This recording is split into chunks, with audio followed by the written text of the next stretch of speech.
أنفسنا ومن سيئات أعمالنا من يهده الله فلا مضل له ومن يضلله فلا هادي له ونشهد أن لا إله إلا الله وحده لا شريك له ونشهد أن سيدنا ونبينا ومولانا محمدا عبده ورسوله صلى الله تعالى عليه وعلى آله وأصحابه وبارك وسلم تسليما كثيرا. أما بعد فأعوذ بالله من الشيطان الرجيم. بسم الله الرحمن الرحيم. أم كنتم شهداء إذ حضر يعقوب الموت إذ قال لبنيه ما تعبدون من بعدي قالوا نعبد إلهك وإله آبائك إبراهيم وإسماعيل وإسحاق إلها واحدا ونحن له مسلمون. بسم الله الرحمن الرحيم.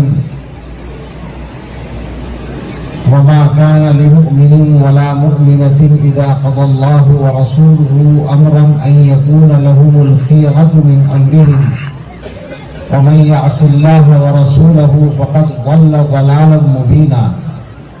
صدق الله العظيم. عن سفيان بن عبد الله رضي الله عنه قال قلت يا رسول الله قل لي في الإسلام قولا لا أسأل عنه أحدا غيرك قال قل آمنت بالله ثم استقيم أو كما قال عليه الصلاة والسلام. وقال صلى الله عليه وسلم ثلاث من كن فيه وجد بهن حلاوة الإيمان من كان الله ورسوله أحب إليه مما سواهما ومن أحب عبدا لا يحبه إلا لله ومن يكره أن يعود إلى الكفر بعد أن أنقذه الله منه كما يكره أن يقذف في النار أو كما قال عليه الصلاة والسلام. سبحان ربك رب العزة عما يصفون وسلام على المرسلين والحمد لله رب العالمين. اللهم صل على سيدنا محمد وعلى آل سيدنا محمد وبارك وسلم. اللهم صل على سيدنا محمد وعلى آل سيدنا محمد وبارك وسلم. اللهم صل على سيدنا محمد وعلى آل سيدنا محمد وبارك وسلم. تاریخ نے پوچھا اے لوگو یہ دنیا کس کی دنیا ہے؟ دنیا میں اسلام اور دوسرے مذاہب کا جو معاملہ ہے اور نظریات کا اس کی روشنی میں ایک یہ نظم ہے ایک بزرگ کی. تاریخ نے پوچھا اے لوگوں یہ دنیا کس کی دنیا ہے؟ شاہی نے کہا یہ میری ہے. بادشاہ کنگڈم شاہی نے کہا یہ میری ہے اور دنیا نے یہ مان لیا. پھر تخت بچھے ایوان سجے گھڑیال بجے دربار لگے تلوار چلی اور خون بہے انسان لڑے انسان مرے. دنیا نے آخر شاہی کو پہچان لیا. تاریخ نے پوچھا پھر لوگوں یہ دنیا کس کی دنیا ہے؟ ایک دوسرا نظام آیا جس کو سرمایہ دارانہ نظام کہتے ہیں. تاریخ نے پوچھا پھر لوگوں یہ دنیا کس کی دنیا ہے؟ دولت نے کہا یہ میری ہے اور دنیا نے یہ مان لیا. پھر بینک کھلے بازار جمے بیوپار بڑھے انسان لوٹے انسان بکے آرام اڑے سب چیخ اٹھے. دنیا نے آخر دولت کو پہچان لیا. پھر ایک نظام آیا کمیونزم. تاریخ نے پوچھا پھر لوگوں یہ دنیا کس کی دنیا ہے؟ محنت نے کہا یہ میری ہے اور دنیا نے یہ مان لیا. پھر روح دبی پھر پیٹ بڑھے افکار سڑے کردار گرے ایمان لٹے اخلاق جلے انسان